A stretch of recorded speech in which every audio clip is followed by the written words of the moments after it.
ciidamada dawladda federaalka Soomaaliya ayaa gudaha u galay magaalada Balad Xaawo ee gobolka Gedo halka rasaas xoogan ay ka soconaysa qaybo badan oo ka mid ah gudaha magaalada Balad Xaawo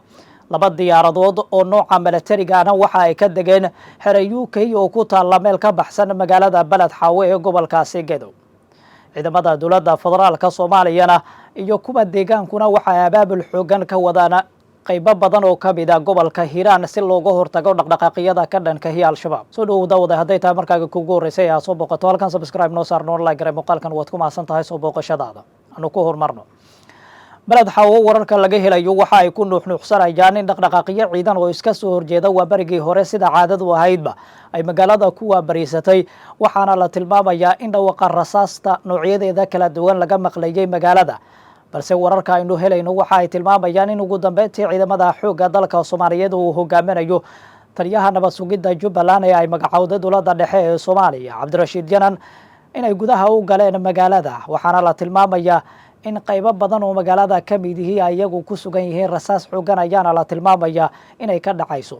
wararku waxa ay intaasi ku sii darayaan in laba diyaaradood oo nooca militariga oo laga diray magaalada Muqdisho ay caga dhigteen xero UK oo ku taala daafta magaalada Balad Xaawo halkaasi oo ay rasaas ka dhacayso waxa la tilmaamayaa inay wadeen diyaaradahaasi saraakiil ciidan hub iyo saanad tirabeela adeeg caafimaad waxaana la tilmaamayaa inay si toos ah uga qayb qaadanayaan dagaalka ka dhanka ah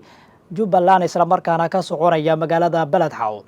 Balad Xaawo waxa ay dawladda federaalka Soomaaliya isugu geynaysaa awoodeeda iyo saanadeeda military si loo soo afjaro dhaqdhaqaaqyada Axmed Madoobe uu ka wado gobolka waxaana la tilmaamayaa in shalayto saraakiil kale laga keenay dhanka iyo magaalada Doolow haddana waxa la tilmaamayaa kuba kale oo dawladda federaalka ka mid ah inta laga soo saaray furmaha kale ee dagaalka isla markaana la geeyo gudaha magaalada Balad Xaawo dawladdu waxa ay awoodda siinaysaa in gudaha magaalada Balad Xaawo ay gacanta ku dhigto waxa la tilmaamayaa isla markaana wararka aynu helayno ay ku nuuxnuuxsanayaan in lagu sii dhow yahay saldhigga magaalada halkaasi oo ay ku sugnaayeen ciidamada Jubbaland dhaqdhaqaaqyo ciidan oo culus ayaana magaalada ka soconaya qaybo badan oo magaalada ka mid ah waxa la tilmaamayaa in ciidamada dawladda federaalka Soomaaliya ay ku sugan yihiin waxaana wararka aynu helayno ay tilmaamayaan in la adeegsanayo hubka culculus kuwaasi oo guud ahaanba waxyeello soo gaarsiiyay goobaha ganacsiga iyo sidoo kale guryaha ku yaala gudaha magaalada qasaarooyin xoogan oo dhimasho iyo dhaawac leh ayaana laga soo warinaya dadkii ka hayaamay gudaha magaalada isla markaana qabtay dhanka iyo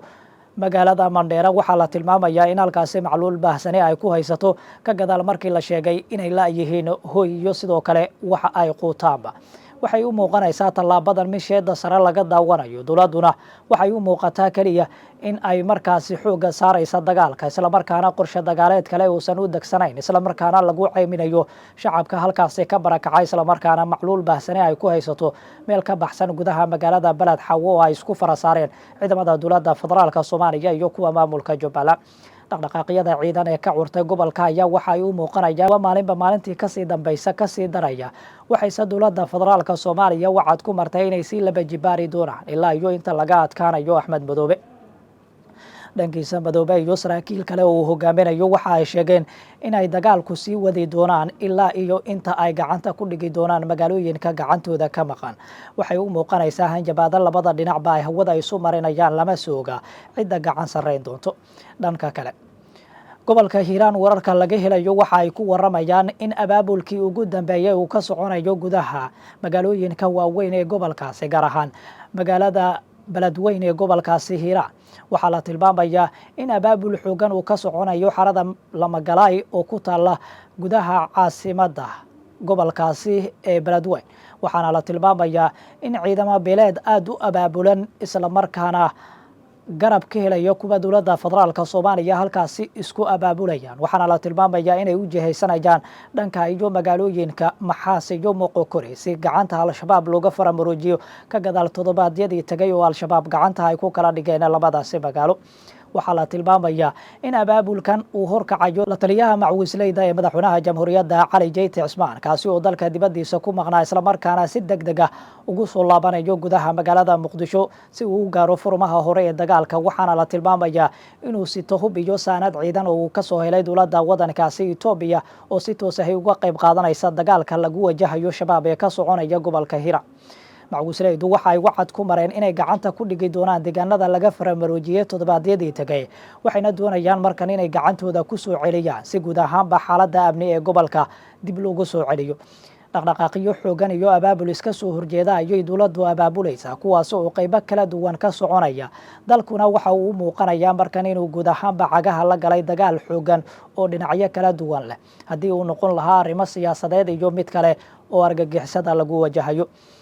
magaalada Maxaas ayaa ugu muhiimsan goobaha ay taarget garaysanayaan macwisleydu waxayna doonayaan inay gacanta ku dhigaan Maxaas oo toddobaadkan gudihiisa laga qabtay dowladda federaalka Soomaaliya ka gadaal 13 sano oo ay ka arrimaysay isla markaana calanka Soomaaliya uu ka taagna. dhaqdhaqaaqyada ciidan ee ka soconaya halkaasi iyo abaabulka ayaa lagu micneeyay meeshii ugu dambeysay oo markaasi dagaal laga qaado. beesha xawaadle waxa ay wacad ku martay guud ahaanba inay qaadayaan weerar kama dambaysa oo deegaanadooda ay ku gaarayaan halka sidoo kale garabyo kala duwan ay helayaan. dhanka kale ma jiro wax war ah oo ka soo baxay dowladda federaalka Soomaaliya ee ku qotoma qorshahan iyo abaabulka soconaya inay iyadu hogaaminaysay in kale balse dadka u dorsa arrimaha siyaasadda ayaa qaba in wasaaradda gaashaandhigga Soomaaliya ay ka gaabisay doorkeeda hogaaminta dagaalka argagixisada waxaana sidoo kale ay u weecisay arrimo siyaasadeed iyo dagaalka Jubbaland iyo sidoo kale Puntland. lama sooga dagaalkan iyo halka uu saldhigan doono.